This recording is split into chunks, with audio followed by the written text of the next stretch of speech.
নমস্কার, যাদের flat fit আছে আজকের ভিডিওটা তাদের জন্য।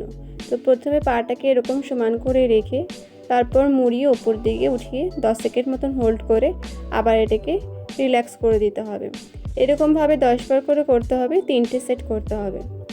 নেক্সট হচ্ছে পাটাকে ঠিক সমানভাবে এরকম রেখে ওপরের দিকে পাটা তুলে গোড়ালিটা ওপর দিকে মুড়ে ভেতর দিকে করতে হবে। 10 সেকেন্ড মতন হোল্ড করে রেখে আবার এটাকে রিল্যাক্স করতে হবে।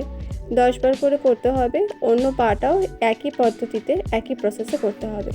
নেক্সট একটা থেরাব্যান্ড আপনারা নিয়ে নেবেন। তারপরে একটা পায়ের সাহায্যে সেটাকে হোল্ড করে রেখে অন্য পায়ের সাহায্যে সেটাকে এরকমভাবে ঘোরাতে হবে। 10 সেকেন্ড মতন হোল্ড করে রেখে আবার এটাকে রিল্যাক্স করে দিতে হবে। এভাবে 10 বার করে করতে হবে। এটাও 3টে সেট করতে হবে। ফিজিওথেরাপি রিলেটেড কোনো প্রবলেম হয়ে থাকলে স্ক্রিনে দেওয়া নাম্বারের সাথে যোগাযোগ করে অ্যাপয়েন্টমেন্ট নিয়ে নিতে পারেন। আর যদি ভিডিওটি ভালো লেগে থাকে অবশ্যই চ্যানেলটিকে সাবস্ক্রাইব করবেন, লাইক করতে ভুলবেন না। আবার দেখা হচ্ছে পরবর্তী একটি ভিডিওতে। ভালো থাকবেন, সুস্থ থাকবেন।